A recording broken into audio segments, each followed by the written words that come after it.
Hola de nuevo. En el vídeo anterior vimos cómo estudiar la continuidad de una función elemental. Ahora en este vídeo nos vamos a centrar en cómo obtener la continuidad de una función a trozo. Entonces, antes de nada, una función a trozo es una expresión de la forma f de x igual a, por ejemplo, f1 de x, si la x es menor o igual que a, f2 de x, si la x está entre a y b, y f3 de x, si la x es mayor o igual que b.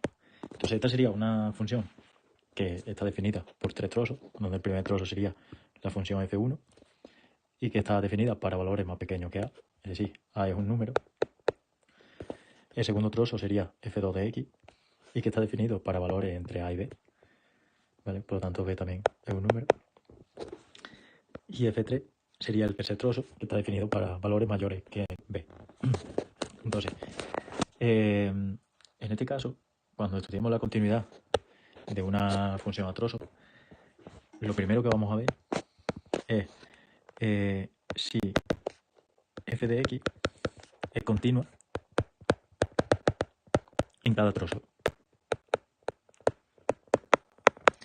¿Qué quiere decir eso? Pues en este caso tendríamos que estudiar la continuidad de el primer trozo, que sería f1 de x, teniendo en cuenta si la x es menor o igual que a. ¿Y eso qué significa? Pues que la x sea menor o igual que a, lo que significa es que cuando la x esté entre menos infinito y el valor a. Entonces, tengo que ver si la continuidad de f de x tiene algún punto en el que no sea continua, pero que esté en este intervalo. Si hay un punto que f1 de x no sea continua, pero ese punto no está en este intervalo, entonces f de x no va a tener problema en ese punto, es decir, no va a ser discontinuo en ese punto. Entonces, eso tendría que verlo en todos los trozos. Ahora lo vemos con un ejemplo que queda más claro. También tendría que estudiar la continuidad de f2 de x, pero cuando la x está entre a y b, es decir, tiene que ser entre a y b, el intervalo a b. Y por último, el último trozo, la continuidad de f3 de x, pero teniendo en cuenta solo los valores mayores o iguales que b, es decir, desde b hasta más infinito. Ese sería el primer paso, que es lo que hemos estudiado en las funciones elementales. Ahora, las funciones a trozos tienen una peculiaridad, que es que si yo la intento, o sea, si yo la dibujo, pues tendríamos, este sería el eje y este el eje x. Entonces, vamos a suponer que el valor a está aquí y el valor b, pues aquí. Suponemos. Entonces, vamos a suponer que f1 de x, pues esta función, que llega hasta aquí, y ahí vale ese valor. Ahora vamos a suponer también que la f2, pues sería esta función, me la invento. Y f3, pues vamos a suponer que es esta. Es decir, este sería f3 de x, este sería f2 y este f1. Entonces tenemos que ver justo, nosotros al estudiar la continuidad en cada trozo, veríamos si esta función es continua o no. Luego, si la segunda es continua o no. Y luego, si la tercera es continua o no. Pero, si se fijáis, también tengo que ver lo que pasa cuando salto del paso del trozo 1, es decir, paso de este trozo al segundo, es decir, del verde al amarillo y del amarillo al azul. Si se fijáis, el primer caso, en x igual a justo, no sería continua, porque por pasar del trozo 1 al trozo 2 tengo que levantar el lápiz del papel para dibujarla. En cambio, en el x igual a b, sí que podría dibujarla sin tener que levantar el lápiz del papel. Entonces, ¿cuál es la diferencia en esos casos? Pues el segundo paso que vamos a estudiar en las funciones a trozo es ver si la función, si f de x es continua cuando pasamos de un trozo a otro.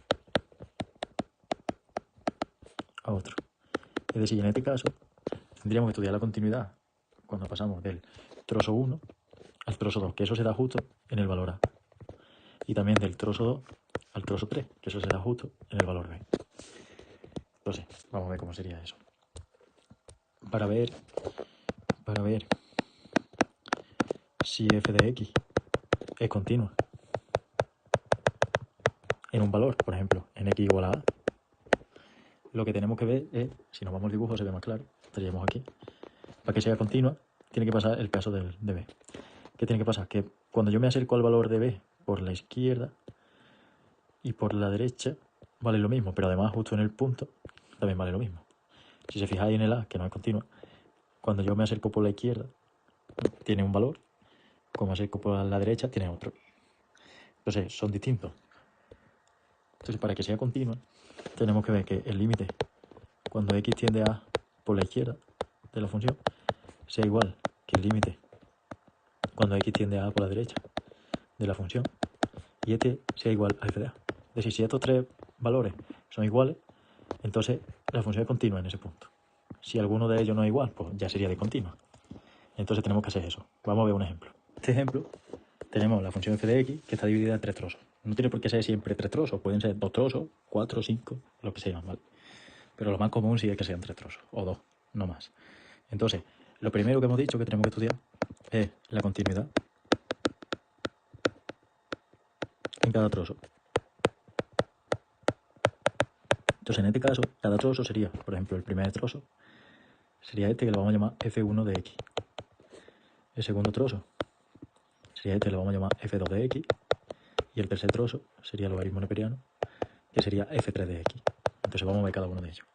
El primero, f1 de x, sería igual a 3x cuadrado entre x cuadrado menos 4. Entonces, hemos dicho que para estudiar la continuidad, lo que tenemos que hacer es estudiar su dominio. Dominio de f1 de x. Sabemos que es una función racional, por lo tanto el denominador no puede ser 0. Cogemos, igualamos a 0 el denominador y sacamos los valores. En este caso, si lo hacéis, sale más menos 2. Entonces el dominio sería todos los reales menos el menos 2 y el 2. Y ahora es importante, f1 de x está definido para valores más pequeños que 1 o igual. Es decir, el intervalo en el que está definido es desde menos infinito hasta 1. Entonces yo me voy al dominio y la continuidad, o sea, para estudiar la continuidad de f1 de x, yo solo tengo que tener en cuenta, aparte del dominio, tengo que tener en cuenta el intervalo de definición, es decir, de menos infinito hasta 1. Entonces mi pregunta es, como yo sé que el dominio es todos los reales menos el 2 y el 2, menos el menos 2 y el 2, entonces lo que me tengo que preguntar, ¿el menos 2 está dentro de este intervalo? Sí, por lo tanto, ahí habría una discontinuidad. Y ahora me pregunto lo mismo con el 2. ¿El 2 está dentro de este intervalo? No, pues este valor me da igual, el 2. Aunque en f1 de x, si estuviese sola la función, sí que sería una discontinuidad.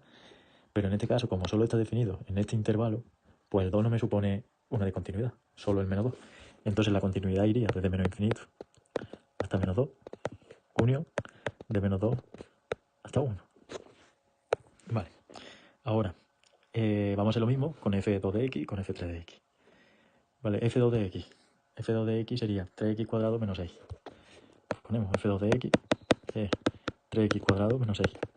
Y ahora, como esto es una función polinómica, pues el dominio es todos los reales. Vale, y yo solo me tengo que fijar en qué intervalo está definido. Pues este está definido entre 1 y 2. Entonces aquí sería de 1 a 2. Entonces, en este caso da igual, porque como el dominio es todos los reales, y a mí solo me interesa saber si es en el 1 o 2, en este caso la continuidad, al ser directamente todos los reales, pues también va a ser continua en el intervalo, de 1 a 2. Y ahora vamos a ver qué pasa en el último trozo, que sería f3 de x, que es igual al logaritmo neperiano de x más 1. Logaritmo neperiano de x más 1. Como esta es una función logarítmica, nosotros vimos que lo que hay dentro del logaritmo, es decir, el argumento, que sería x más 1, tenía que ser mayor que 0 a la fuerza. Para resolverlo, acordaros, pasábamos a igualdad y hacíamos la tabla. Da el menos 1, entonces tenemos que ver qué pasa a la izquierda de menos 1. Por ejemplo, el menos 2, sustituimos. Menos 2 más 1 es negativo. Y a la derecha el 0, por ejemplo, 0 más 1 es positivo. Entonces, como tiene que ser mayor que 0, nos quedamos solo con los positivos. Entonces sería el dominio, sería desde menos 1 hasta más infinito. Y lo mismo, yo me tengo que fijar en el intervalo de definición. El trozo tercero está definido para x mayor que 2, es decir, desde 2 hasta más infinito. Entonces me tengo que fijar si ahí hubiese algún punto que no entra en el dominio. Como en este caso, desde 2 más infinito, lo que yo tengo de definición, y tengo problemas, digamos, a la izquierda del menos 1, pero eso no está aquí dentro, pues f3, o sea, la continuidad de f3 de x sería desde 2 hasta más infinito. Entonces, estudiando cada trozo, es hemos observado que f1 sí que tiene una discontinuidad. En x igual a menos 2 hay una discontinuidad. Pero en los demás valores, de momento no. O sea, de momento no los hay. Vale. Entonces ese sería el primer paso. Y ahora vamos a estudiar el segundo. El segundo paso es, estudiamos la continuidad. La continuidad. Cuando pasamos de un trozo a otro. Entonces acordaros que me voy a la función inicial. ¿Cuándo pasamos de f1 a f2? Es decir, del primer trozo al segundo. Pues cuando la x vale 1. Entonces tengo que estudiar la continuidad en x igual a 1. ¿Cuándo pasamos del trozo 2 al trozo 3? Cuando la x es igual a 2. Entonces, en este caso, en el segundo paso, tengo que estudiar la continuidad en x igual a 1 y la continuidad en x igual a 2. ¿Vale? Y si os acordáis, hemos visto por teoría que para estudiar la continuidad, ¿vale? Lo que escribí aquí abajo, una función, o sea, si f de x es continua en x igual a, por ejemplo, me invento un valor, si se verifica que el límite cuando x tiende a por la izquierda de la función es igual que el límite cuando x tiende a por la derecha de la función y es igual a f de a. ¿Vale? Como en este caso, en el primero, en el de x igual a 1, la a sería 1. Entonces tendría que estudiar el límite cuando x tiende a 1 por la izquierda de f de x, el límite cuando x tiende a 1 por la derecha de f de x y f de 1. Para eso me voy a la función inicial. Límite cuando x tiende a 1 por la izquierda. Por la izquierda, ¿qué quiere decir? ¿Qué tal? Sería, por ejemplo, el 0,9, el 0, esos valores. Entonces me voy a la función y me fijo qué trozo me verifica eso. ¿Qué trozo está a la izquierda de 1? Por ejemplo, si cojo el 0,1 y sustituyo aquí, quedaría 0,1 es menor o igual que 1. O sea, 0,1 era 0,9, pero da igual.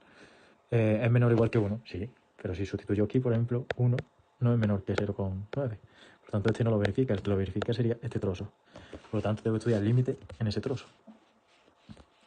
Entonces, estudiamos el límite cuando x tiende a 1 de 3x cuadrado entre x cuadrado menos 4. Y si hacemos el límite, es decir, sustituimos, arriba queda 3 por 1 al cuadrado, que es 3. Y en el denominador nos queda 1 al cuadrado menos 4, que es menos 3. Por lo tanto, este límite vale menos 1. Ahora hacemos lo mismo con cuando x tiende a 1 por la derecha. Por la derecha, pues sería el valor, por ejemplo, 1 con 1. Entonces me voy a mi función y sustituyo. Voy a borrar esto. Si sustituimos, ¿en qué trozo nos vamos a encontrar? El primero no, porque 1 con 1 no es menor o igual que 1. El segundo, si cogemos 1 con 1, sí que está entre 1 y 2, por lo tanto, sería este trozo. Entonces sería 3x cuadrado menos 6. Entonces tengo que estudiar el límite cuando x tiende a 1 de 3x cuadrado menos 6. Si sustituimos, sería 3 por 1 al cuadrado, que es 3. 3 menos 6, que es menos 3. Vale. Y f de 1, me tengo que ir a la función y ver exactamente dónde está el igual en el 1. Está en el primer trozo, por lo tanto, sería el primer trozo. Que ese coincide exactamente, en este caso, con este límite. Por lo tanto, va a ser menos 1. Y ahora me fijo, se verifica la definición de continuidad. Es decir, son todos los límites iguales. No, porque este es distinto. Por lo tanto, diríamos que f de x no es continuo en x igual a 1, ya que el límite cuando x tiende a 1 por la izquierda de la función es distinto del límite cuando x tiende a 1 por la derecha de la función. Es decir, no se verificaría la definición. Y eso mismo lo tengo que hacer con la continuidad en x igual a 2. Lo voy a hacer abajo porque no me cabe. Entonces sería la continuidad en x igual a 2. Entonces lo mismo, tengo que estudiar los tres límites. El límite cuando x tiende a 2 por la izquierda de f de x, límite cuando x tiende a 2 por la derecha de f de x y f de 2. Y para calcularlo lo mismo, vamos a la función y lo hacemos. Lo voy a hacer rápido. 6, os quedan estos tres valores. Y de nuevo tenemos, sigo por aquí abajo, que f de x no es continua en x igual a 2, pues el límite cuando x tiende a 2 por la izquierda de la función es distinto del límite cuando x tiende a 2 por la derecha de f de x. Por tanto, como solución final, diríamos que la continuidad de f de x sería igual a todos los reales menos los valores donde no es continua. Es decir, si nos vamos a cada uno de ellos, el primero donde no era continua era en x igual a menos 2 y también nos ha salido que no es continua en x igual a 1 y en x igual a 2. Por lo tanto sería todos los reales menos el menos 2, el 1 y el 2. Es decir, es discontinua en x igual a menos 2, en x igual a 1 y en x igual a 2. Y ahora voy a aprovechar para... en el siguiente vídeo vamos a ver los tipos de discontinuidad. Aunque aquí habríamos terminado el problema.